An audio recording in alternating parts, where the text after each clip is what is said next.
So hello guys, welcome back to my channel KMSM. Today we are going to study about thermodynamics equilibrium. ठीक है, तो आज क्या पढ़ेंगे? Thermodynamics equilibrium. ठीक है, तो थर्मोडायनेमिक इक्विलिब्रियम क्या होता है बच्चों? A system is said to be a thermodynamic equilibrium when the state function of a system do not change with time. क्या बोल रहे हैं? State function do not change with time. State function जैसे मैंने आपको लास्ट लेक्चर में सिखाया था, प्रेशर, वॉल्यूम, टेम्परेचर एक्सेट्रा, ये सब क्या हमारे स्टेट फंक्शंस है. और ये जो स्टेट फंक्शंस है वो टाइम के साथ चेंज नहीं होना चाहिए.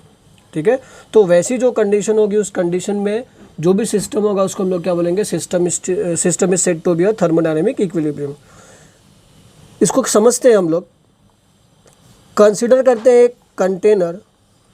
ठीक है, उसके अंदर एक गैस क्या कर रहा हूँ मैं, ले रहा हूँ और विद द फ्रिक्शनलेस पिस्टन के साथ. ठीक है, फ्रिक्शनलेस क्या ले लिया? पिस्टन ले लिया हम लोगों ने, और इसके अंदर एक गैस क्या कर दिया? इनक्लोज कर दिया. ठीक है, ऑब्वियसली इस गैस के ऊपर कुछ ना कुछ तो क्या होगा? प्रेशर होगा. इस गैस के ऊपर क्या होगा? कुछ ना कुछ तो प्रेशर होगा.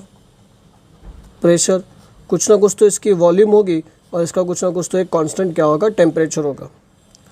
जब तक ये पिस्टन फ्रिक्शनलेस है तब तक ये जो पर्टिकुलर कंडीशन है वो किस में रहेगा? इक्विलिब्रियम में रहेगा. किस में रहेगा? इक्विलिब्रियम में रहेगा. तो ऐसा सिस्टम जहाँ पे हमारा स्टेट फंक्शन का जो वैल्यू हो वो टाइम के साथ ना चेंज हो, वैसे सिस्टम को हम लोग क्या बोलते हैं? Thermodynamic equilibrium. ठीक है, अगर डिस्टर्बेंस देखना होगा तो अगर आफ्टर फ्यू मिनट्स अगर ये पिस्टन को मैं मूव करता हूँ तो ये किस डायरेक्शन में जाएगा? डाउनवर्ड डायरेक्शन में आ जाएगा. ठीक है, इस पिस्टन को क्या किया मैंने? मूव कर दिया. तो यहाँ पे कुछ और प्रेशर होगा, यहाँ पे कुछ और वॉल्यूम होगा, और यहाँ पे टेम्परेचर भी क्या हो जाएगा? कुछ और हो जाएगा. तो इस समय पे हमारा जो सिस्टम होगा वो थर्मोडायनेमिक इक्विलिब्रियम नहीं होगा. क्यों? क्योंकि ये जो सिस्टम है वो टाइम के साथ क्या हो गया? चेंज हो गया. देखो मैंने क्या लिख दिया? Pressure P1, V1 and T1.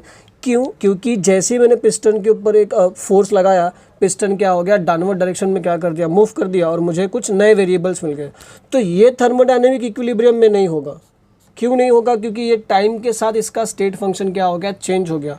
System कब इक्विलिब्रियम में होगा? थर्मोडायनेमिक इक्विलिब्रियम में जब उसका वैल्यू टाइम के साथ क्या होता हो? चेंज ना होता हो. तो इसके लिए कुछ कंडीशंस होनी चाहिए. तो वो कंडीशंस क्या है वो देख लेते हैं. ठीक है, आई होप आप लोगों को यहाँ तक समझ में आएगा कि ये जो सिस्टम है उसका जो प्रेशर, वॉल्यूम और टेम्परेचर है, ये जो स्टेट फंक्शन है वो टाइम के साथ चेंज नहीं होना चाहिए. तो ये पर्टिकुलर सिस्टम क्या होगा? थर्मोडायनेमिक इक्विलिब्रियम कहलाएगा.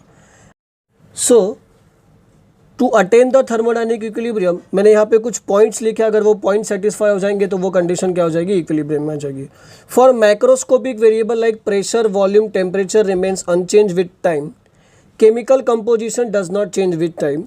Equilibrium can be shifted in any direction by changing variable through the infinitesimal values can be recovered to the initial values. For example, यहाँ पे आपको ये डायग्राम दिख रहा होगा.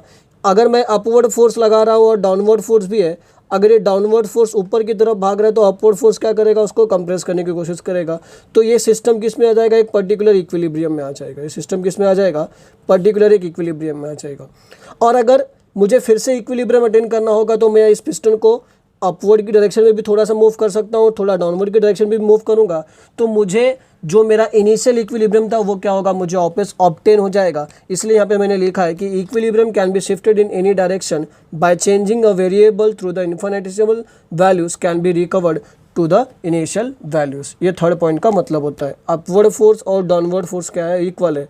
अगर मैं थोड़ा सा भी फोर्स यहाँ पे इंक्रीज करूँगा तो पिस्टन ऊपर की तरफ भागेगा, तो थोड़ा यहाँ पे मुझे चेंज दिखाई देगा. ठीक है, अगर मैं वापस इसके अंदर कुछ फोर्स क्या करूँगा? इंक्रीज करूँगा, स्मॉल फोर्स, तो ये पिस्टन वापस क्या होगा? नीचे की तरफ भागेगा. तो ऐसे में वापस अपना बाय चेंजिंग स्मॉल वैल्यूज़ में अपना इक्विलिब्रियम क्या कर सकता हूँ? वापस अटेन कर सकता हूँ. तो अभी कितने टाइप्स ऑफ थर्मोडायनेमिक इक्विलिब्रियम होते हैं वो भी देख लेते हैं. तो there is 3 types of thermodynamic equilibrium. First is mechanical equilibrium, second is thermal equilibrium and third is chemical equilibrium. अगर ये तीनों इक्विलिब्रियम की कंडीशन सेटिस्फाई होगी तो हमारा जो सिस्टम होगा it is said to be a thermodynamic equilibrium. ठीक है, पहले पॉइंट में हम लोग क्या बोलेंगे? When no work done on the system और by the system it is known as mechanical equilibrium. जैसे को मैंने पिस्टन बनाया था थोड़े सेकंड्स पहले, आप देखोगे तो ना पिस्टन अपवर्ड डायरेक्शन मूव कर रहा था और ना ही पिस्टन डाउनवर्ड डायरेक्शन में मूव कर रहा था, मतलब वहाँ पे कोई भी मैकेनिकल वर्क नहीं हुआ था, इसीलिए वो क्या रह जाएगा, कांस्टेंट रह जाएगा। Second, thermal equilibrium, when the temperature, main point क्या बोल रहा हूँ मैं, when the temperature remains constant throughout the system including the surrounding, it's known as thermal equilibrium. Temperature क्या होना चाहिए सिस्टम का, पूरे प्रोसेस का क्या होना चाहिए, कांस्टेंट होना चाहिए। कैसे, फॉर एग्जांपल T1 कंसिडर करता हूँ मैं सिस्टम के लिए, T1 किसके लिए कंसिडर कर रहे हैं हम लोग, सिस्टम के लिए, एंड T2 कंसिडर करूँगा मैं सराउंडिंग के लिए, ठीक है। तो जो डेल्टा T का वैल्यू आएगा वो क्या आएगा, T2 minus T1 equals to क्या हो जाएगा, 0। इसका ये मतलब है कि जो सिस्टम होगा it is in thermal equilibrium. Chemical equilibrium में क्या बोलेंगे, when the composition of a system remains constant and definite is known as chemical equilibrium. तो इन तीनों कंडीशन अगर सेटिस्फाई हो जाएंगी किसी भी सिस्टम के लिए तो गिवन सिस्टम क्या होगा हम लोग का, थर्मोडायनेमिक इक्विलिब्रियम होगा। आई होप दोस्तों आप लोगों को यहाँ तक वीडियो अच्छा लगा हो। अगर मेरा कंटेंट आपको थोड़ा भी अच्छा लगता है तो प्लीज़ मेरे चैनल को क्या करिए, सब्सक्राइब करिए और बेल आइकन को दबाना ना भूलिए और कमेंट करना ना भूलिए दोस्तों। Thank you guys, bye bye, take care.